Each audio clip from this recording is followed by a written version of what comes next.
This is the Average Guy Network, and you have found Home Gadget Geeks, show number 345, recorded on February 15th, 2018.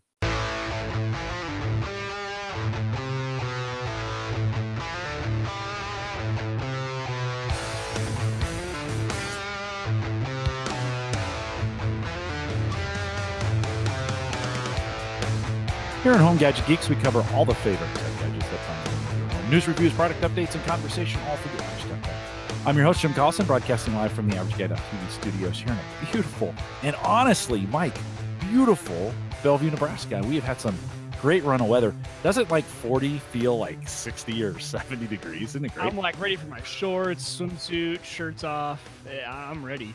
Oh my gosh. But it's weird because there's still snow on the ground. So that snow disappeared in a day. It did. With this weather. It did. We had about 4 inches, and I think it was gone just in one day, just kind of gone off the lawn. The piles that, you shoveled off, those are still around, but kind of nice to have some nice weather. Spring is not in the air quite yet, but it will be here shortly. Of course, you guys down in Australia, you're getting ready for winter. Sorry about that. Of course, we take the show notes, post them live each week out at theaverageguy.tv. Don't forget, you can join us live on our mobile app as well, provided by LastPass. Want to thank them for their sponsorship. If you're listening on the road, the best way to listen to us, homegadgetgeeks.com. That's just for this show. A great way to get in, get involved, stay involved, and get it streaming while we are live each week. So it's absolutely free, so no reason not to have it on your phone. You could also listen to the recorded versions and the edited versions after the fact. homegadgetgeeks.com. Thank LastPass for their sponsorship. We also want to thank Dwayne Robinson last week for joining us. Lots of good comments from you guys over at Jim at theaverageguy.tv. So thanks for sending those in. Some great comments back about the rig and some of the detail. If there's one thing Dwayne is, one, he's super good at talking, and two, he's super detail-oriented. Yeah. He doesn't miss anything in the process. And so Dwayne did a nice job of filling us in, lots of good gear. I think, Mike, some of the comments, and we were talking about, listen, pre-show, we probably won't cover too much more crypto for the next couple weeks or maybe even month or two. Here in this program, we're going to take it all to the post-show. But I think for a lot of folks, the biggest comment I got back was, man, GPUs are so expensive, right, that it's just become cost prohibitive. Yeah, I think like the mining stuff, even if you're not mining, it's affecting you in some way, or at least you're noticing it with GPU prices or RAM prices, or all your friends talking about it. So hopefully we hit something that everyone liked, even if you're not into the mining thing. And I think it was Kevin said earlier in the chat, he's like, even if you're not mining, people like learning about it. So, but yeah, we're all in the post show now, so you can still get your crypto fix. Yeah. You just gotta stick around. Stick around for the post show, listen live, or you can join us just $1 a month. On our Patreon account. So go out to theaverageguy.tv/support. Many of you have done that. We appreciate it. There's a lot of names as I look at the list: Brian Auer, Paul Barron, Michael Ray, Eddie Ramirez, MB Gilbertson, Kevin Schoonover, Justin Simmons, John Biggins, Dennis Pillow out in chat tonight, Nathaniel Lindley, Chad Davis, Trevor Stevens, Jonathan Hill, Jonathan Brand New, and Chris Brown as well, Kevin Schmidt, Mark Robson, Ryan Kirshner, Jay Cleveland Payne, John Larson. John's been a guest on the show a couple times. Appreciate that. Chad Johnson, Gavin Campbell, Emily Prokop. Emily, our lone lady representing in the chat room. Eric Janowski, Peter Dennett, Jim Shoemaker, Dwayne Johnson, who was on last week, Malcolm Lacey, Mike Wieger, of course, sitting across from me. And then, of course, the North Omaha podcast. And I don't know, I'm blanking on his name. Steve Sleeper is who that is. There you go. So we appreciate, every once in a while. I got to mess up a name in there every once in a while. So I'm impressed. You nailed it. You got them all. I think I got it. But we thank you guys. Some of you at $1, some of you at $3, some of you more. We appreciate you guys supporting. And all that crypto conversation, Mike and I have some of it stacked up tonight. It's actually going to get a little more planned and a little more purposeful in the post show. So if you want to get involved in the crypto conversation, available out there for just $1 on. We appreciate you guys doing that. Tonight, what we're going to do a little bit, we're going to talk a little bit about news. There's been some super cool tech news, little feature. And of course, I think no surprise, we're going to talk a little SpaceX. I think that has been huge in the news and a lot to talk about there. And then Mike and I are going to talk a little bit about what we're working on, what's kind of going on, and then we'll move into the post show with that. Mike, it's been hard to miss the Olympics. Especially here, if you're in the United States, coverage is insane. There's a billion different ways to watch it. None of them are free. Well, there's some over the air stuff, but you end up watching curling and some of them. Oh, hey, let's not knock the curling. That's one of my favorite ones to watch during the Winter Olympics, to be honest. Has curling taken on kind of like a new, almost groupie like following in the Olympics? Because I know a lot of folks in the US are watching it. Do you feel that? Totally feel like that. I mean, everyone's doing parody videos of it. It's got kind of like this cult following in the US, which is a lot of fun. Yeah, it's been weird. It's kind of caught folks by surprise. It has a similar, half pipe and slope style and some of those really cool. By the way, we created a new event for the Olympics. It's called ice fighting, and it's actually done inside an ice cube. So think of USC inside a big ice cube, right? And then you have a speed track on the inside, and the ski jump is how you would start. So the competitors would come from either side. They would slide down, and it would launch them into each other. And then they would have to fight in the cube and slide around. 100% safe. Sounds amazing. Yeah. Well, like, so the shoes, kind of style, shoes the guys use on curling, that's what made me think of it. They just kind of slide along. So you could do like, you could get going really fast, get points for speed, and then like a triple axle kick to the face. That'd be worth, if you make contact, it's worth more points. I mean, ice fighting ratings on the Olympics shoot straight up. Oh, way up. People are watching that. That's pay-per-view stuff. That's, people are going to start paying to watch that. Ice fighting. You heard it here first on Home Gadget Geeks. But in the opening ceremony, something I thought about you as I was seeing this video. Of course, they deployed some 1,200 drones, I think, or something like that, out in a swarm and did all these cool visualizations with them. Mike, did you get a chance to see that? I did actually. Yeah, my mom sent me a text. Are you watching the opening ceremony? I'm like, no, I'm not. She goes, you got to see this. Sent me a link to the video, and yeah, so pretty much they now have these swarm is a good way to put it. A swarm of drones that are computer controlled, and they program these things to do amazing light shows. So you imagine at night, you've got drones with lights on them, and I mean it's just phenomenal what they can do now with these drones, and you really start to see like this might be the future of advertising, at least for nighttime activities. It was super cool, very different. It was almost like seeing fireworks that stayed in the sky, right? We're used to seeing at night a lot of big bright fireworks, and with these drones now, they can really get them to do absolutely anything, and very, very interesting. We saw this at the I believe it was the Super Bowl a year ago. And then now we're seeing it at the Olympics. Definitely the Olympics version was far more improved than the Super Bowl version was. So over the years, it's gotten a lot better. It's just a very cool use case for those drones. It was interesting. Intel was on hand for this, and I think spent a lot of money to kind of make sure that they had their name on this and it was going to happen. And a lot of those things. I kind of wonder how many fell out of the sky. Don't you think there was we probably couldn't see it, but don't you think there were a few collisions? You would imagine, but apparently I saw a background video on this, and they are very well programmed to not hit each other.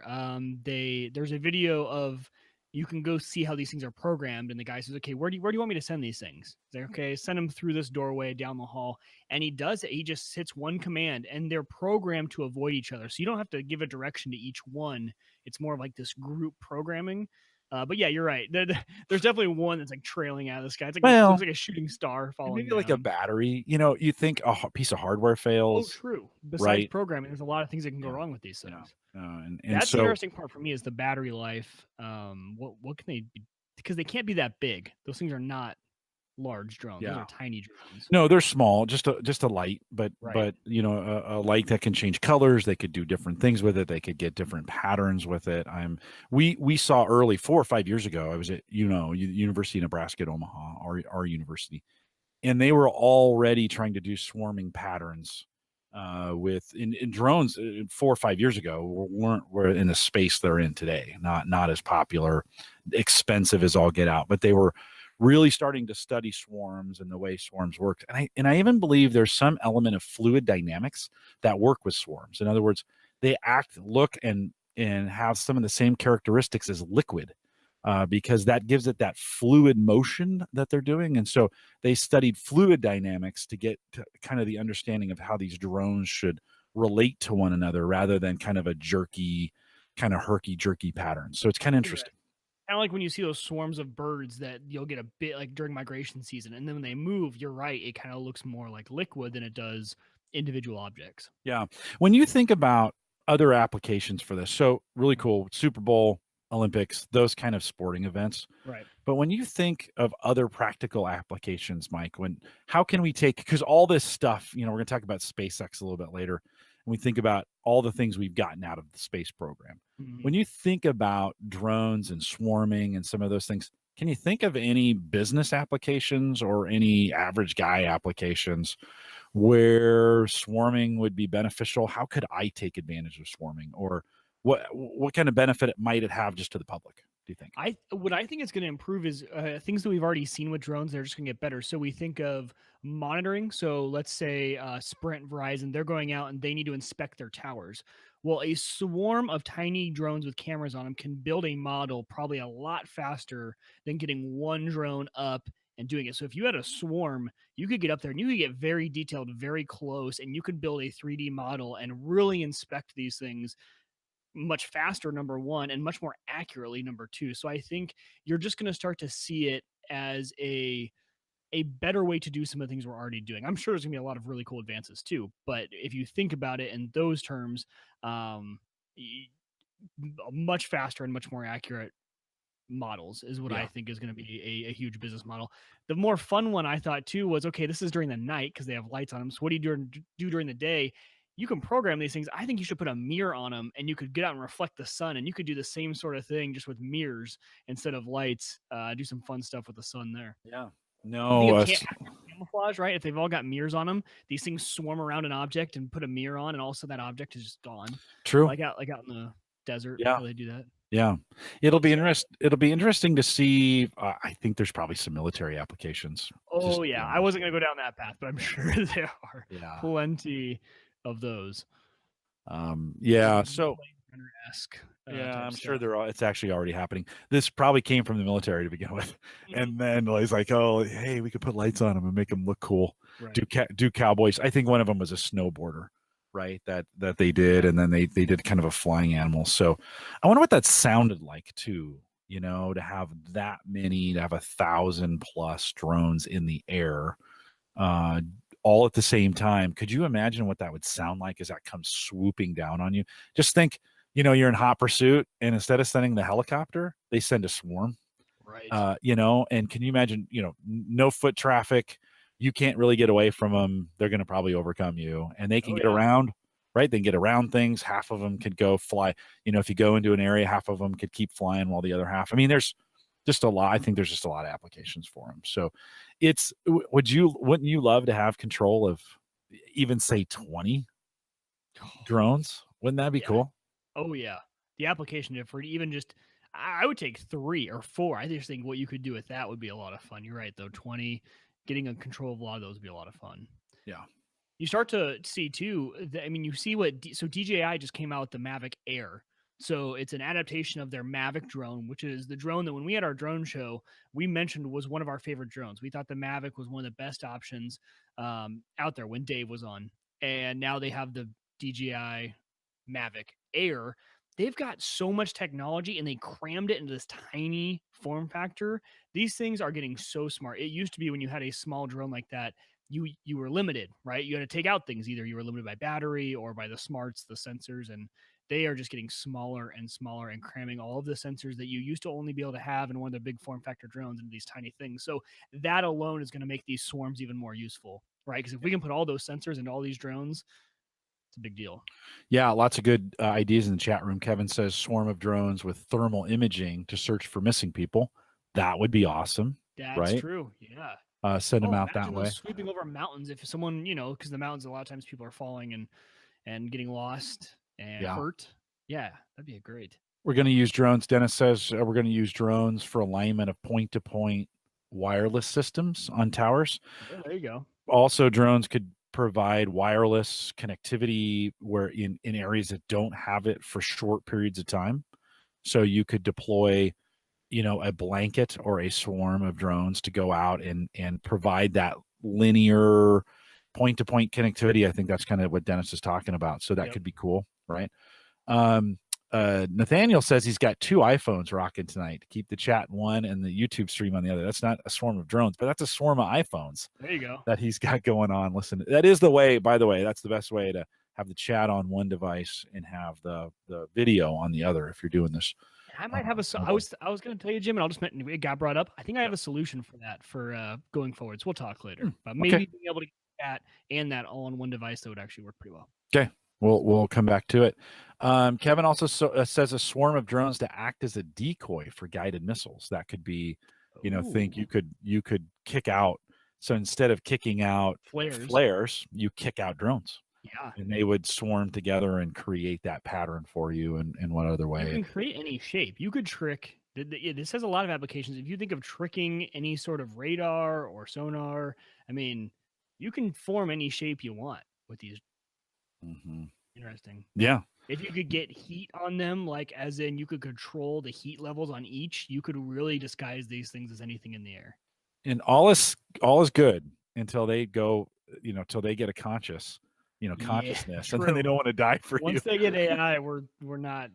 Then they're like, no, I'm not going to take a bullet for you. Are you kidding? Right. So, some good stuff. It's really cool with the Olympics being in South Korea. I feel like they've got their act together. This isn't Sochi, Russia, where they were barely finishing the buildings and had no snow 4 years ago. I feel like South Korea has done it really well. A lot of good tech, a lot of really great coverage. Yep. I also think, coverage is an area where drones can help too, as we think about some of the shots you just couldn't get before with a camera that you can get now because you can be flying a pretty good drone up there. Let's make a switch from drones to Pizza Hut delivery. I found an interesting article this week, and we always think of self-driving vehicles as being, we think, it's going to take over the Uber, disrupt the Uber model and transporting people. What about delivering pizza? So Toyota unveiled a concept vehicle called the e-Pallet, which would host a mobile store, act as a ride-sharing service, or deliver packages. It could do it all, and those packages would be pizza. The announcement was unveiled at CES. I did not hear about this in any of the CES coverage that I was doing, but it looks like the automaker, this is Toyota, is teaming up with a handful of partners, including Pizza Hut, Amazon, Chinese ride-sharing giant Didi, and Uber. So interesting concept. If you get a chance, I'll put the link in the show notes. It looks like a van with no windows, and of course, it's got a Pizza Hut logo on the side. How sweet would that be, Mike? To just get, because food delivery is actually, like they're worried about. One of the things they're worried about with autonomous vehicles and having people in them. Did you lose me for a second? Yeah, I lost you. I lost you too. Now I can't even see you. Oh, well, let's give it a second too. Oh, now I can see you. So, okay, we'll give it a second to come back. So imagine, I was talking with Vince Cerf last time he was at Gallup, and he said, one of the problems with autonomous vehicles is not the vehicle itself. It's actually the people who get in them. And as soon as they get in a vehicle that they don't have accountability for, they wreck it, they destroy it. It's a pretty common thing. Like, how do you protect the vehicle from people, not the other way around? Mm-hmm. Well, so we start thinking, maybe a better autonomous solution. And Bezos has talked about flying drones to get deliveries, but why not? This actually makes more sense to me to really get this going, of having autonomous vehicles deliver things first, packages, food, medicine, right? Don't you think? Makes a lot more sense than drones. I completely agree. Yeah, especially our model fits better with what we have already, fits better with the whole battery life technology. I mean, everything just points more to this than drones. Yeah, especially when you're thinking like food. Like, seriously, do you really want to lift food and deliver it that way when it should go into a nice warm vehicle and the thing kind of pulls up and you walk out and your phone would buzz, hey, your pizza's outside, and just go out to the driveway, a secure door would open that has your pizza in it. Yeah. Your Chinese food in it, your whatever, Philly cheesesteak sandwich, whatever, right? I mean, that I think when It we think about the eliminates the model. whole awkward hostage exchange when you get a pizza and delivery guy comes, like money, pizza. Eliminates that whole experience. I'm a Do you, fan. do you tip an anonymous, or I mean, do you tip a robot driver or No, what? no, I I do like not. I like how you didn't even pause. You Nope. were like, nope, nope, That's don't. well. Actually, my first thought was this is great. Eliminates the whole need to tip. Yeah, yeah. Well, but I think it's a. I mean, I haven't really thought about food delivery, and I haven't really put the two and two together. Where I think we get way more traction with food delivery vehicle autonomous or via autonomous vehicles as opposed to drones. I mean, I know we're trying to deliver everything via drones, but Right. you kind of like, is that really practical? People trying to shoot those things down. The only drawback is, it's 2 a.m. and a pizza is being delivered to your house. Do a bunch of drunk teenagers attack the vehicle? Oh, I'm Yeah. stalking that Pizza Hut car for sure. I'm following that thing, and as soon as it gets in the driveway, I don't know how it works, but I'm opening it and getting that pizza. Yeah. Yeah. It'd have to be pretty secure. I just wonder in this autonomous world how safe these things are going to be, just because just because of that reason. Like, hey, Right. nobody's in there. I'm going to break into this thing. I'm going to hijack this thing. Maybe that's why Jeff wants to do drones, right? It's harder to get that drone out of the sky than it is to hijack the car, Right. the vehicle. I And think such. I think there will be I don't know, adaptations of those that makes them a lot safer, burglar proof, that kind of thing. We'll Yeah. see. Well, they're going to have to figure it out, and they always They will, do, for right? sure. They always come up with these solutions, and you're like, how are they gonna figure this out? But And we always do. the other thing about that too is, okay, but if you have an autonomous car that doesn't have a steering wheel, what's good about me breaking into it? I can't drive it away anywhere, right? Like if I don't have control of the software, it has no really input device. You Yeah. can't hotwire the autonomous No. vehicle and then drive it. It's just So vandalism, though. That's what ruins it. Is people want to wreck things. yeah, You know? but I mean, I don't think they'd want to vandalize that any more they would than your rich neighbor's Mercedes Benz. You know what I mean? Like, Right. but we'll see. I don't know. I think it's going to be a problem. They're going to have to figure it out. They're going to have to figure out, and we're going to have to adjust to it. It The is stalking coming. and stealing the pizza, that's definitely gonna happen. You're right. That I mean, if it's labeled pizza, and I've even had one beer, I'm following it. You're going for it. It's 2:30 in the morning, and you're going for it. Yeah, I just think they're going to have to figure it out, and there'll probably have to be, the picture in the post is, Pizza Hut labeled on the side. I don't think. I think it's going to have to be a white labeled van, Yeah, or right. I mean, don't you think? Although, yeah, I don't know. we It's just deliver going Brussels sprouts. Everyone's like, yeah, we'll let them go. to we. Yeah, Brussels sprouts, Brussels sprout onions, delivery. Yeah, onion delivery. Onion I Express. I love some people like onions. I yeah. So I think it's just going to be one of those things where we're going to have to kind of get that we're, to make that technology work. We're going to have to kind of overcome it from a cultural standpoint, and we're just going to have to figure it out. So I think delivery coming autonomous vehicles in the next 5 years. I think we'll see those pretty quick. They're wanting to get those things out on the road. Mike, you had thrown in the show notes, and I heard this earlier today that there's a new Google ad blocker. Yeah, As a guy who depends on ads, although I don't really, podcasters are notoriously hating ads, but Google has a new ad blocker. Interesting, it would come from a company that makes money off right. ads. So talk a little bit about that. Yeah, that's the huge, thing here is okay, why is Google doing this? But built into Chrome, so in the next update with Chrome, built in is going to be an ad blocker that blocks intrusive ads. So think of the ones that are full screen that pop up right away, auto playing video ads, which I thought was interesting because I see a lot of those. So anything that they think pretty much ruins the experience. And their explanation here is that people's biggest gripe with browsing the internet with ads is that the ones that go too far ruin the experience. So Google being the number one advertiser, the number one company that controls advertisements on the web, I think their play here is that, okay, if we eliminate all the bad style ads that drive people nuts, they're going to not complain as much about ads that are done more reasonably, right? So you have Tastefully. tasteful ads that are small, don't interrupt you. You still see them and have the opportunity to click, but you don't have to. but it also is very interesting because that means they control every ad on the internet pretty much now, right? Because they're going to block, they could just block anything that's not controlled by them. So if you use Chrome, very high chance you're not going to see any ad that is not controlled by Google. Now, are there lawsuits waiting to happen with this? 100%.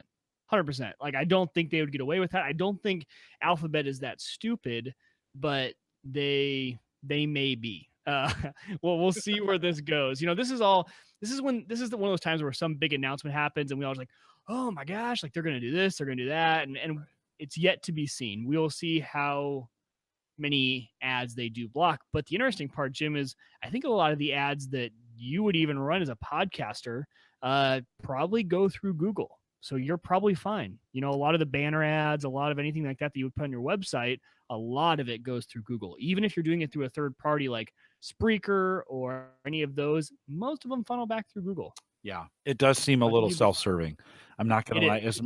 As much as I would love to think that that's altruistic, like, oh, we just want to help you, you know, I can just see a bunch of engineers sitting around going, let's see, how can we make sure our ads are we're the only ones out there. Let's do an ad blocker. And that's right here you're saying.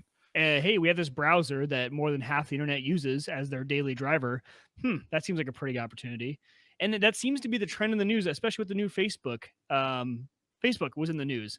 They had, so moving on to the next story real quick here is they have this new protect option. And you'll notice this in your iOS app that you have now this field called protect. And people who don't know any better, or if you haven't heard the news, could think, yeah, I want my device protected. Well, when you click on this part of Facebook, it's going to launch this, the Onavo Protect VPN app. So this actually launches a whole nother app from the App Store on your phone that you download. It is a VPN, right? So essentially, this is like pro and con. Yet, is it going to protect you and give you a VPN? Yes. But what does this mean? This means that Facebook now knows all internet traffic that flows through your phone. So you think here that Facebook was like, we know what they like. We know pretty much everything about people. How could we know even more, though? Well, how could we monitor all internet traffic through their devices?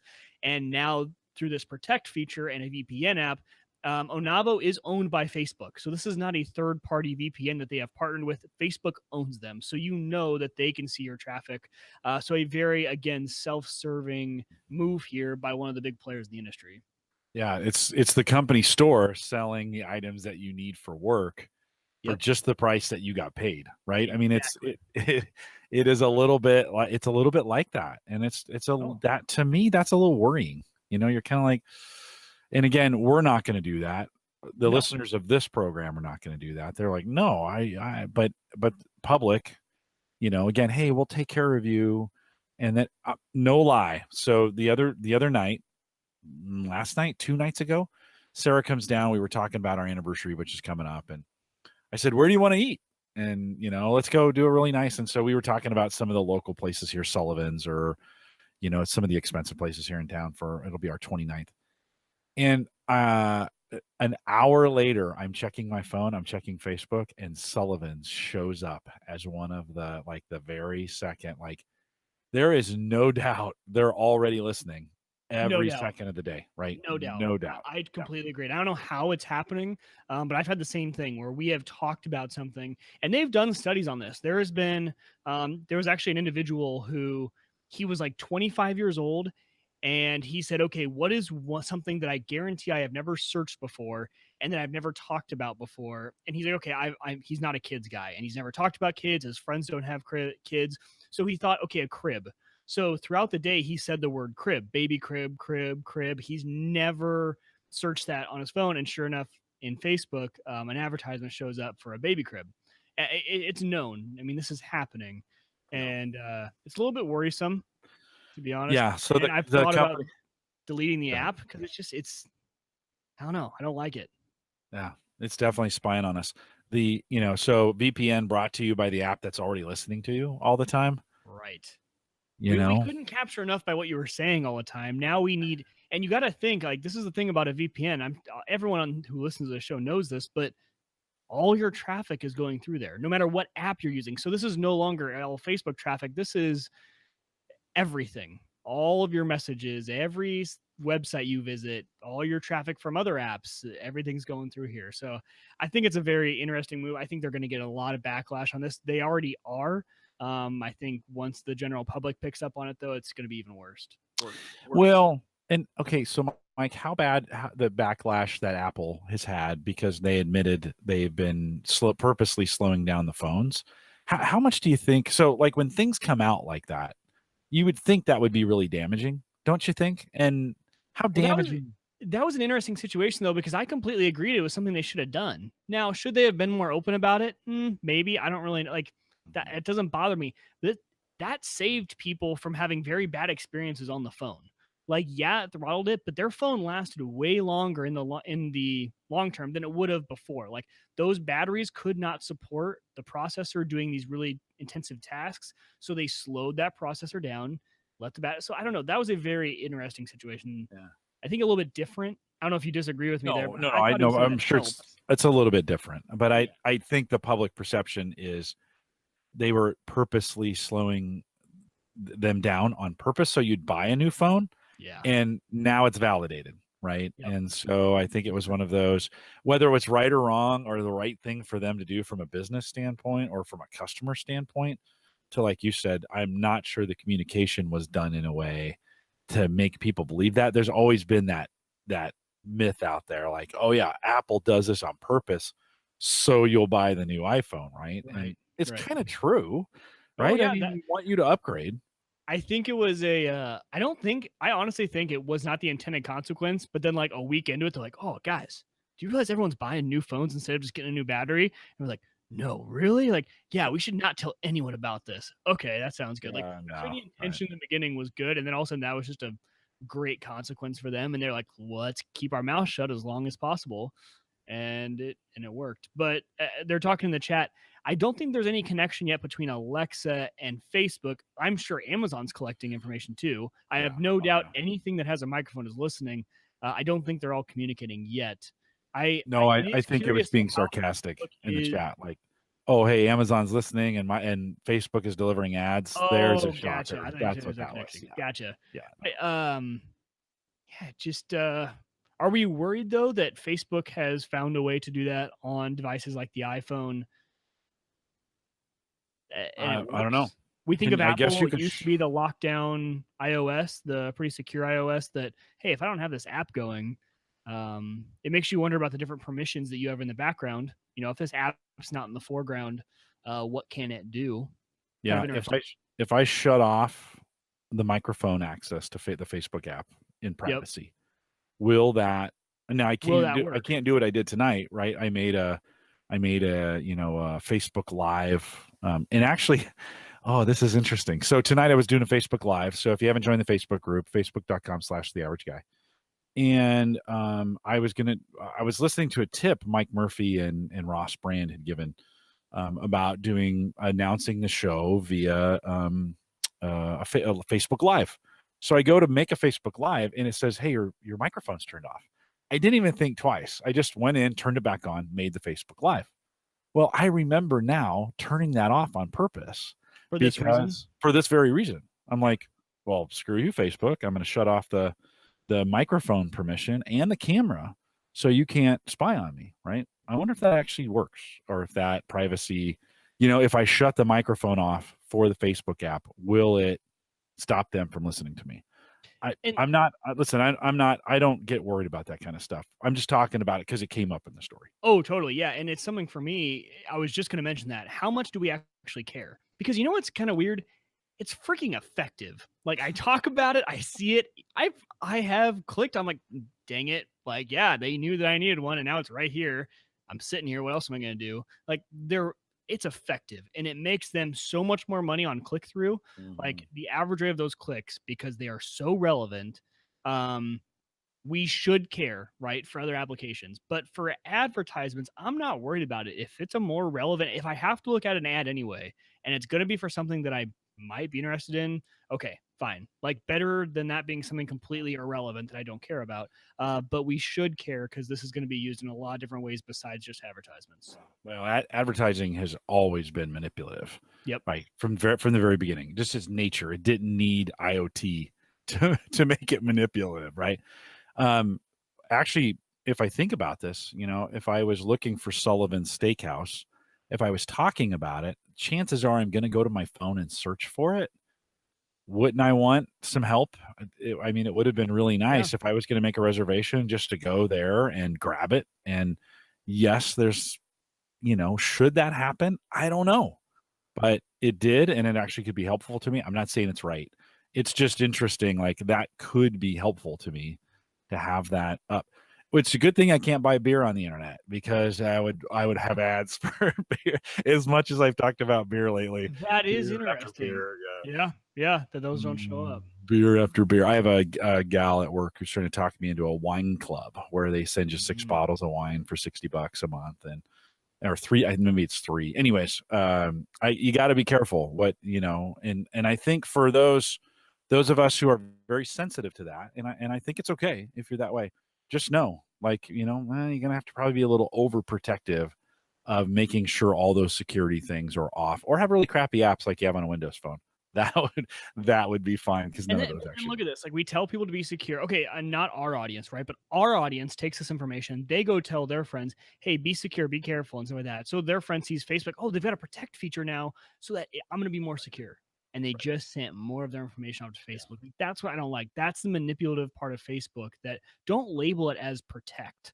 Like, don't, or at least be very obvious that, hey, yeah, we are safeguarding you from the rest of the internet, but as far as Facebook goes, we're going to know everything about you.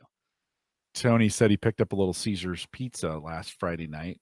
Then his Google feed pops up a story about mice and Little Caesars pizza in a store in Indianapolis or in Indiana. So that's reverse advertisement right there. It's Google just trying to help you out. Don't eat Little Caesars. Don't do it, man. It's a hot and sweaty. $5 hot and sweaty. Yikes. They're so good though. And later in the evening the later in the evening, the better they taste. Oh, totally. Yep. You can just slam me some Little Caesars. Well, 2 really good stories kind of back to back, as we just kind of think about, these companies as they get bigger and bigger, they're going to have these monopoly areas where you're going to have Google had its own ad blocker, and Facebook, it's already knowing everything about you, now is going to know all your internet traffic. A lot more. Yeah. No, good stuff. Good conversation. Mike, I want to spend a little time on Rich Hayes' podcast, and many of you know Rich and his podcasts. He's been on several times before. He talked a little bit about SpaceX. He's down there in Florida, and he got a chance to watch the launch of this Falcon Heavy that just went up 2 weeks ago now. I think we're 2 weeks away from that. Was it last Tuesday or something 2 weeks ago? Yep. Mike, I don't know about you. I watched the launch about 8,000 times, to be honest. I came home, really? I watched it on YouTube. Oh, you're a space guy. You've talked about you could even do a space-based podcast. Oh, I love that. Yeah, it'd be great. Yeah, I don't know if right up your alley. Yeah, it was pretty awesome. And watching it, I didn't get a chance to watch it live, but I watched the recorded day of. I came home and watched it about 8 times that night. I watched it the next day. And then I started really digging into all the pieces that are coming with SpaceX. And if you've gotten away from the space program, the US space program, and maybe you fell asleep 3 years ago and you're just like, it's kind of boring. I think we're in for maybe the next decade of the most exciting space exploration and planning that we have. That in SpaceX and others, it's not just SpaceX, but there's a lot of commercial there's a lot of commercial companies now getting into the space program, and to watch him return those boosters and have them land simultaneously, right? They're talking about being able to catch the nose cone, to be able to bring the centerpiece back in.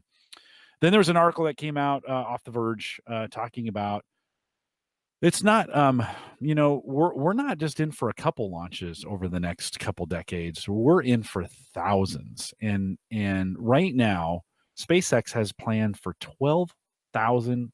They want 12,000 satellites in orbit to be able to provide internet globally. Google's been or Alphabet has been trying to solve this problem, and actually has had pretty good luck with it by launching balloons, these internet balloons, into space. They did it when Puerto Rico was run over. They can launch these balloons, and they can keep them in these orbits or these patterns up high to be able to give internet access. But SpaceX And Elon Musk has this plan to send up, and it's coming later this year. They're launching a satellite for a company out of Spain called Paz. And inside this rocket, they're actually putting two of their own satellites, a microsat 2A and 2B. And the first step in this is to kind of test. And I love how Elon does this. He just kind of adds things in as he's doing. Well, we're gonna send that up anyways. Let's just send that car. What's really cool about the car, right? So they launched Falcon Heavy. It's got a Tesla. It has his Roadster on it. It's got a little spaceman in it. A little picture of.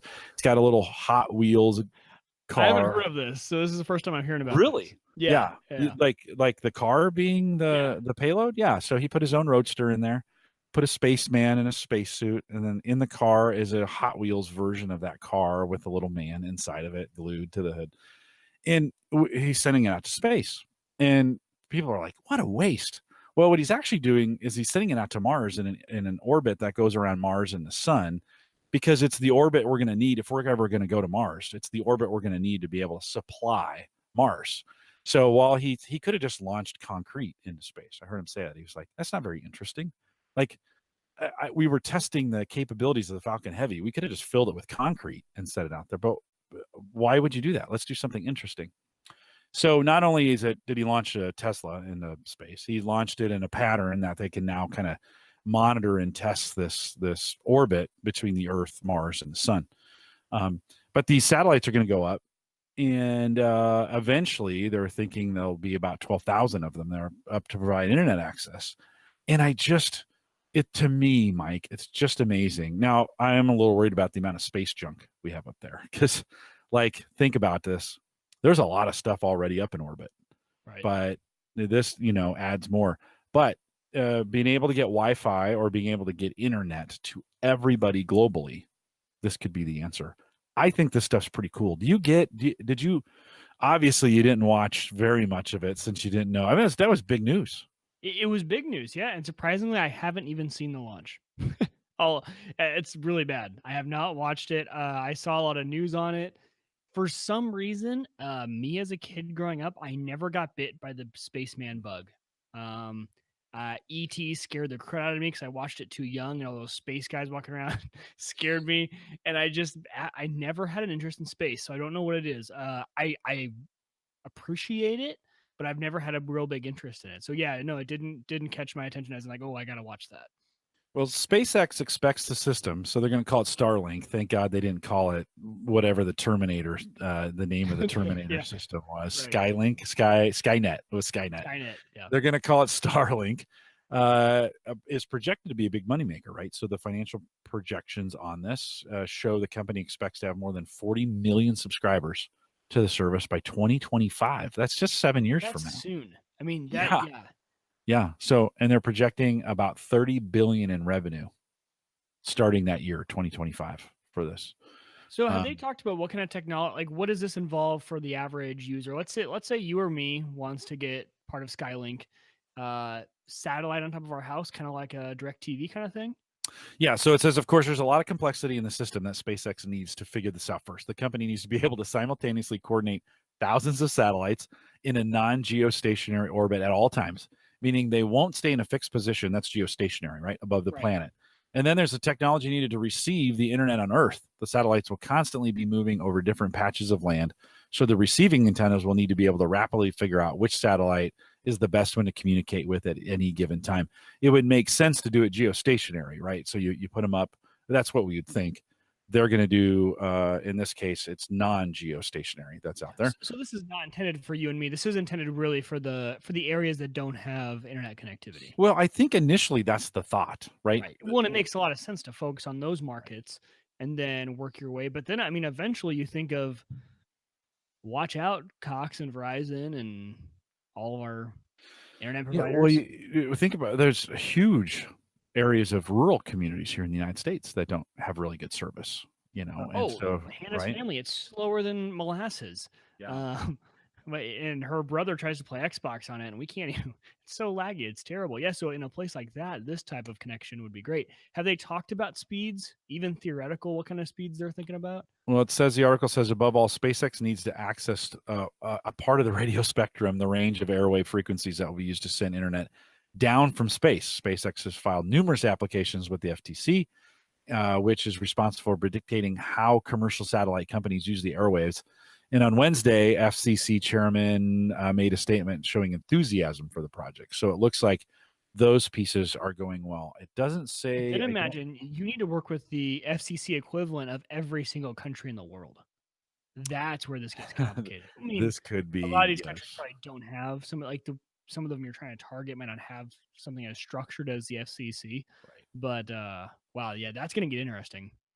Yeah, it doesn't say That's what I speeds. love about Elon though. Like the one thing I have been interested in with SpaceX and Tesla, he doesn't care what oh, boundaries? What boundaries? Red tape? What red tape? I cut through it. Like I hand him $1 billion and everything that works. Really how he does it. But still, like he doesn't see limitations. He sees every limitation as an opportunity, which is so cool. That's what I love about him. Everything has been, oh, hold my beer and watch this, right? That's kind of how he operates, which is so cool. His press conferences are pretty incredible. And I went back and watched some ones that I hadn't seen before. And just the way he thinks, like he doesn't think he's doing hard stuff, yet he is doing incredibly hard stuff. Right. Right. Yeah. And he knows it's hard, but he just knows if you think hard enough about it, you can figure out the solution. Right. And think about how many of those boosters they crashed.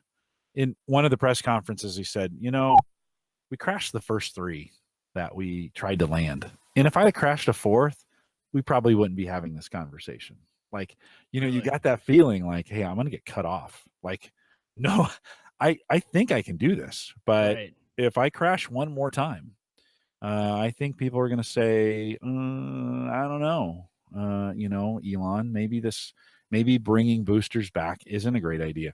He thinks he can bring those boosters back, condition them in a day, and send them back up again. Like literally like a gas station. Like you bring them down, take them over to the pad, slap them, and it's not literally this way, but slap them back on the rockets, send those things back up. He's talking about they need to be ready, and this is kind of what he was talking about. If they're going to do a Mars mission, they're talking about thousands of launches that have to be done during a certain time period. We can't do one every month or one every other month like we do now. These are going to have to be constantly. He has thought through the whole, not only how do we get to Mars, but how do we get back? Like, what do we need to do once we're at Mars to be able to make fuel so we can get things back? Good point. Or do we send them enough fuel, right? Because that's the idea. Yeah. So it's interesting. I mean, it's super political. There's lots of things we don't control and some things we don't see. Is he the real life Tony Stark? I mean, Iron Man Tony Stark. He might be. He's a little bit. He's pretty cool. I hear he's not the easiest to work with, but yeah. I mean, he's egotistical. He's not the public jerk that Tony Stark is in those movies, but he's a little bit Tony Stark-esque, right? And maybe it'll be Elon's son, right? Because Tony took over for his dad's business, and I mean, maybe it'll be Elon's son that really takes over. Does he have kids? Well, and I think he's interesting. You think about some things NASA when you're dealing with the government, right? NASA's basically a government organization, and you're restricted to certain things and certain ways of thinking. And of course, in the commercial space, you're not. Hey, let's figure out how to bring these things back. Like, let's figure out how to land these things, recondition them quickly, and put them back up. Let's think about how do we refuel in space. I mean, all those things they're talking about. And of course, they're tied into NASA, and there's a lot of work that's gone on before SpaceX. And, certainly the way has been paved with the International Space Station and a lot of those things that are going on. But it's pretty cool. I mean, space has gotten really interesting again. And so if you've stopped paying attention, Mike Wieger, it's probably time. I need to jump back in. It's time. It's probably time to jump back in. I think we're in for some really cool and some very applicable. And there's lots of arguments. Why should we go back to the moon? Why should we go to Mars? Some of those things don't make any sense. And there's a lot of arguments about that. in the community, there's just as many arguments for not doing that as there is. But if you're a tech guy, if you're a space nerd, and I know many of you are, now is a super exciting time to be paying attention about what's going on in space. So check that out. I'll leave that link into the Verge article that talks about what's coming up with these microsat satellites that are coming up. I think it's super, super interesting. One of the things I need to get this on record. One of the things I said while I was watching this is Elon has turned a launch into a rocket concert. That's what it is, right? It is a rocket concert. People cheering. I expected, in Mad Max, when that guy in the guitar, yes, who's right, who's just rocking they come out and big speakers. I expect one day for there to be at a launch big gigantic speakers and some AC/DC or something playing, right? Yep. During a launch. His Tesla semi is gonna pull the rocket up to the pad, and yeah, and you just like, and it's hilarious because when we watch a NASA launch, it's like N3, 2, 1, super boring, right? And the thing takes off and there's nothing. When they're like, okay, we're getting ready to launch this thing, people are cheering, and they can barely do the countdown because they're so excited about it, right? And I've got to go watch this. It's pretty see good. It's pretty good. One of the best videos is watching Elon Musk respond to the launch, to this Falcon Heavy launch. Okay. He says in the press conference, there's so many things that can go wrong during a launch. It's a miracle it actually goes right. He was just like, they asked him how he felt, and he's like, I don't know, it went right. There's just so many things that can go wrong. I was just surprised that every time I launch something, I'm just surprised it works.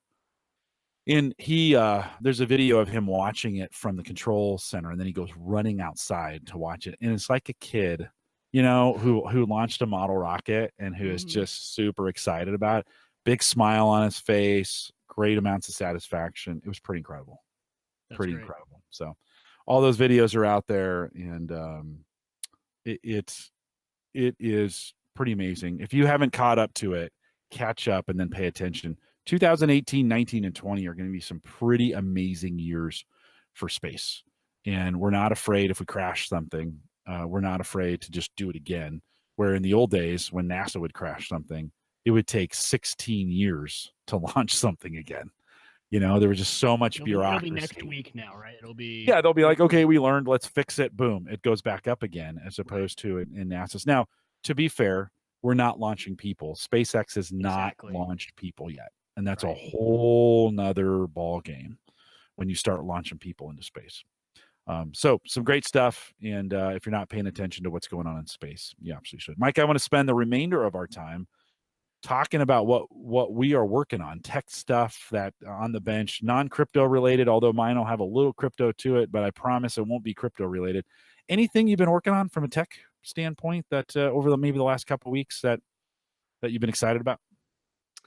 Not too. Mine has been more of usability of my space.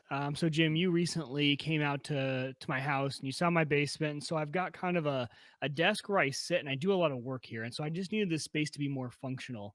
And actually, since you left, I finally I've got my monitor. So I have a monitor up above me now that runs my security footage. So I can always see my cameras of my house. They're all up there. It stays on 24/7. Working on this whole, just really making my space work for me. So mine has not been more like tech based, like buying new technology. It's making my space just as functional as possible. I love that, right? Like it started with the bench behind me and I organize all the tools. It's just very functional. I come down here, I know exactly where that tool is when I need it, things like that. We actually just built Hannah a little, I call them one plug carts. So I take these little tables, like an end table, whatever, put a monitor or a TV on it, and then on the supporting shelf below it, I'll put either like a computer or an Xbox. So we actually got a second Xbox. We put it on there, run the wires up, make it look all nice, and the only cord coming off of it is a power cable that powers everything. So now we have this little tiny table that we can carry around, and it's Hannah's Xbox so that she can play with me when I'm playing. So we'll play some Fortnite together or something like that. So having fun with just little things like that, like just usability, fun spaces, fun little projects, but no new tech involved, just making my tech just better. Well, and why does one just need another Xbox? Well, because we can play together, right? Like I don't want to split screen. That's a lot of sharing for me, and I'm not the best sharer. So What have you guys been playing? Fortnite. It's actually a really fun game. So it's this new battle royale type game, free, because it's technically still a closed beta, but it's free right now. This battle royale style format of game is completely new. No one's ever done it before. PUBG started it. Fortnite came on after, and it's been a blast. Hannah has hated with a passion video games in the past. She just never, I don't like them. Like they are not good for your brain, all this stuff.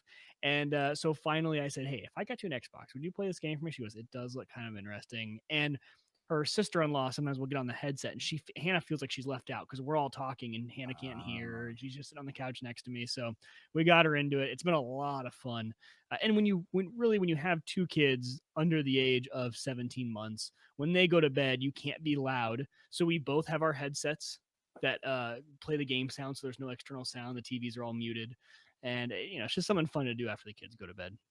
At this stage, it's hard to find that. We're running out of shows to watch. So $350 Xbox for a free game. No, definitely not. So all the Xbox Ones now, you can actually get the first gen Xbox One. The guy was selling it super cheap on eBay because the disk drive was broken. Well, nowadays it's all downloads. I have not used a disc in 3 years on the Xbox.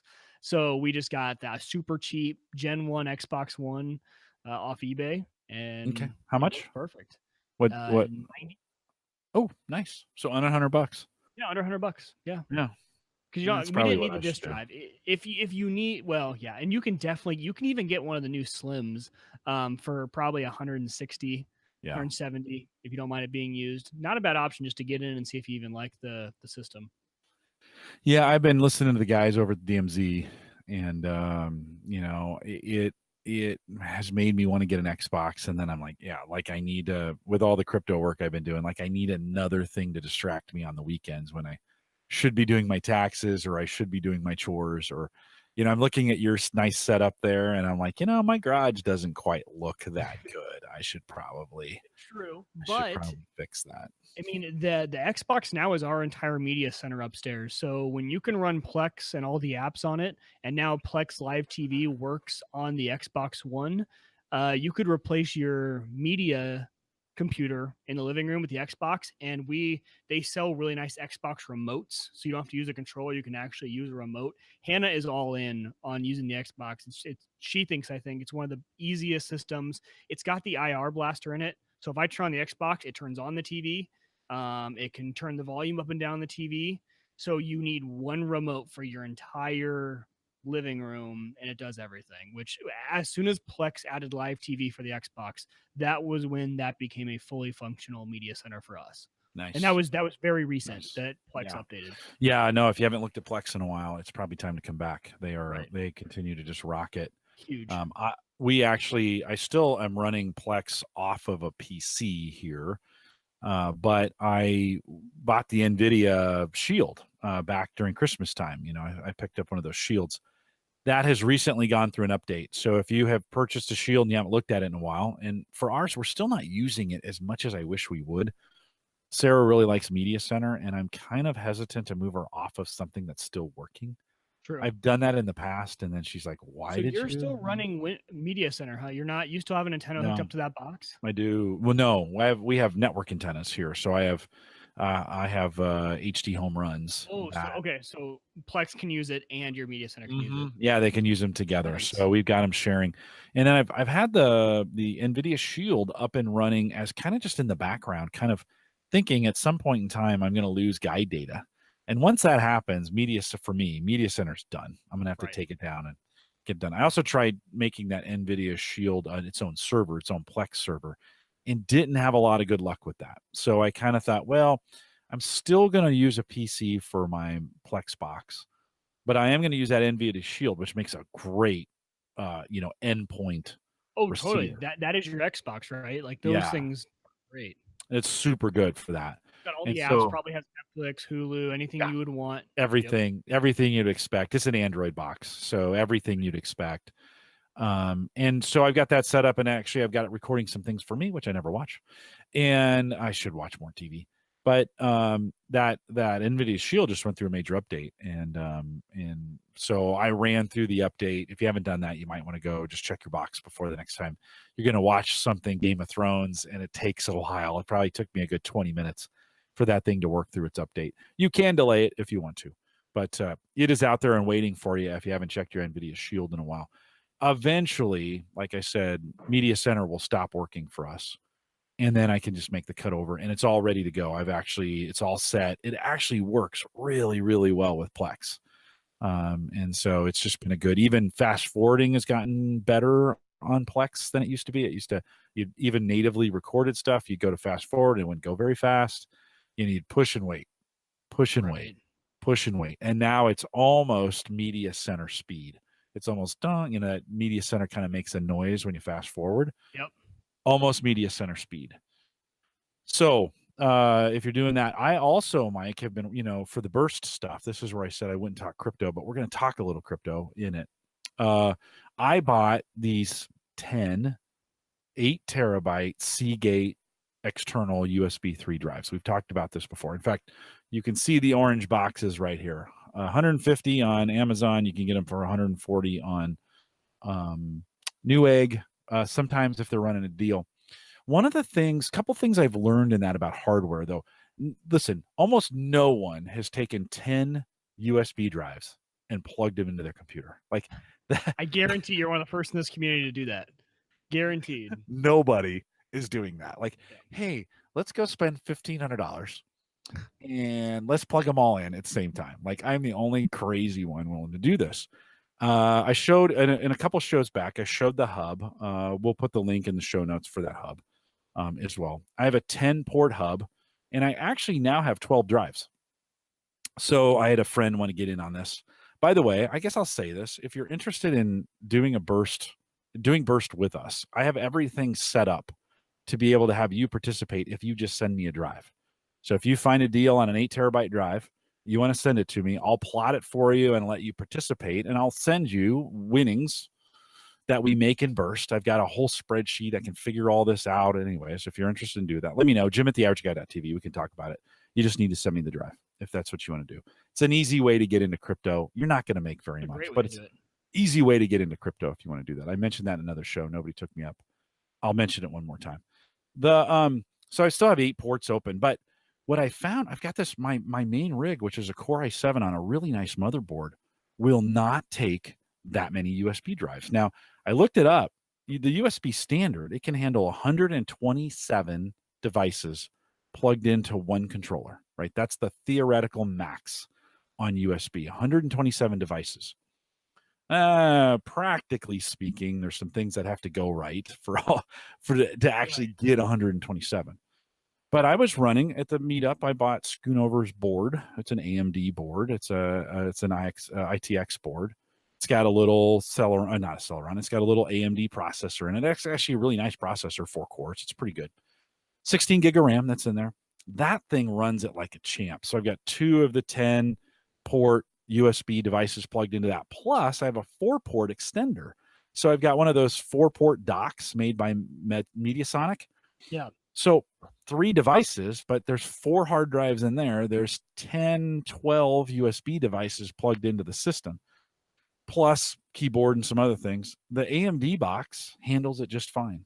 The Intel box, the Core i7, the board that's newer, the Asus board that I love, bails every time. It says, I don't have enough resources. So I thought, well, let me go I'll get a USB extension card to make that work, and I'll put that a PCIe card, put that in. Yeah. Well, I have 2 miners in there. And both miners, when you put the video cards in the PCIe slots, there's some extended slots in there, but when you put video cards in them, it shuts off those extended ports where it needs to go. So I can't put more USB devices in there. It's a little bit of a shame. There's some mics, there's some things I could do.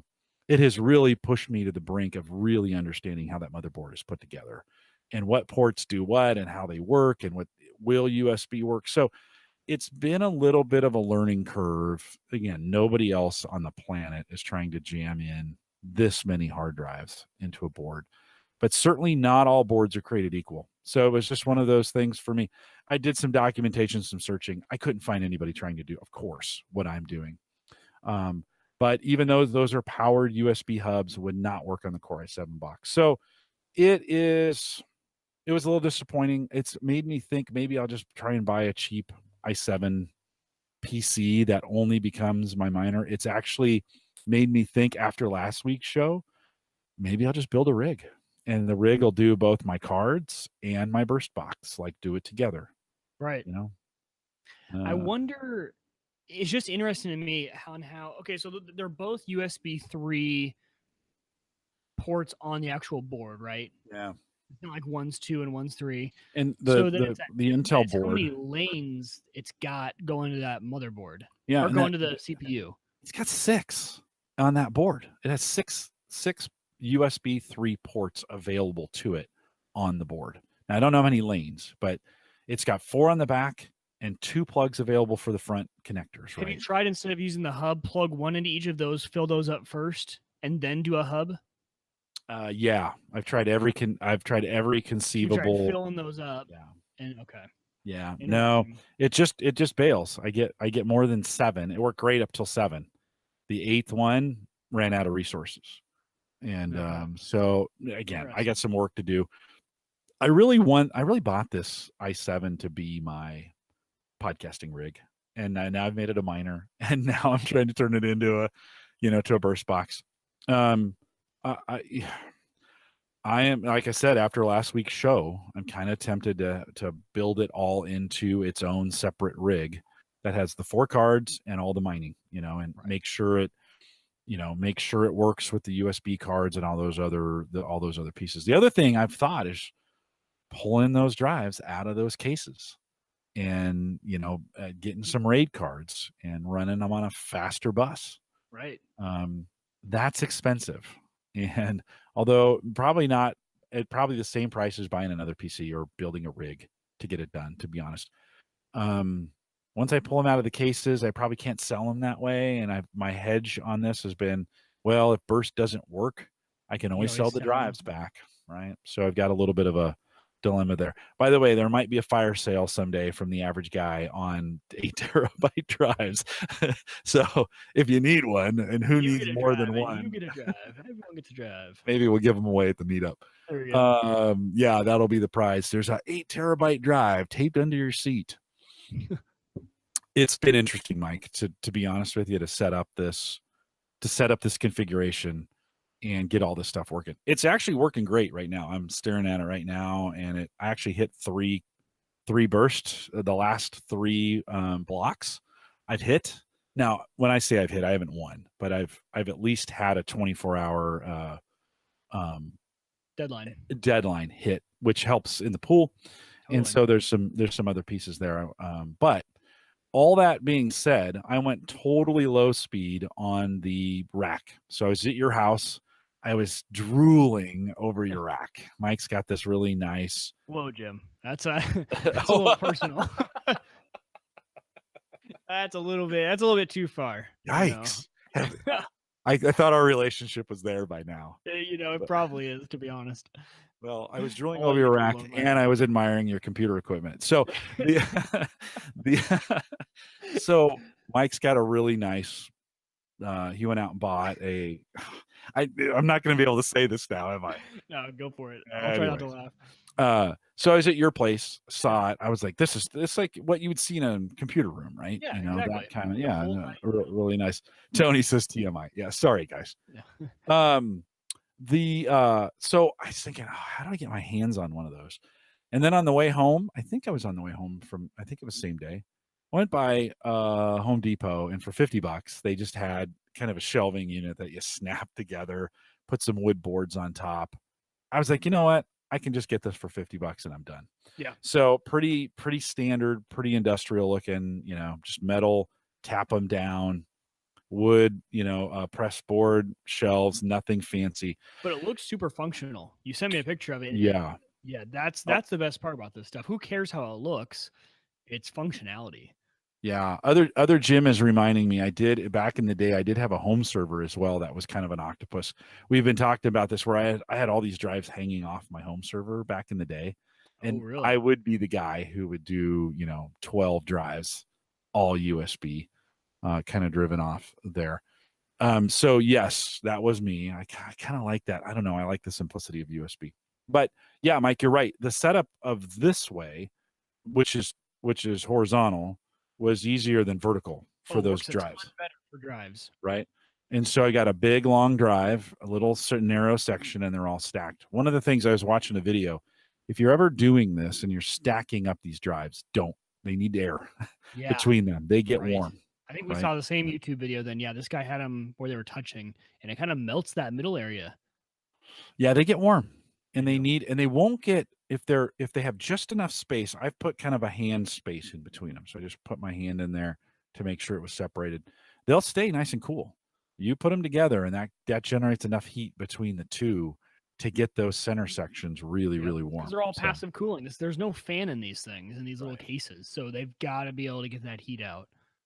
Yeah. No. So be careful. I've learned that if you're going to have these multiple drives together, just make sure you give them some space. And then, Mike, one really cool tool, and I showed these on a show a while back, but I'll mention them again. Is I bought those little extension, plugs where I bought them in a pack of 5. You actually bought them where they're 1 and they go to 2, which is really, really cool. Even if you're not setting something up like this, it totally makes a power strip a million times more functional. Yes.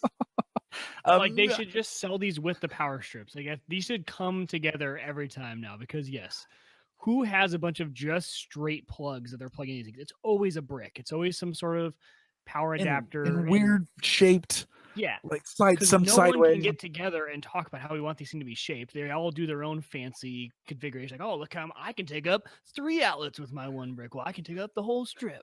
Like they're all competing over who can have the biggest. Oh, we're gonna be on the end where we have all the room anyway, so it doesn't Yeah, really matter. And you're like, exactly. oh.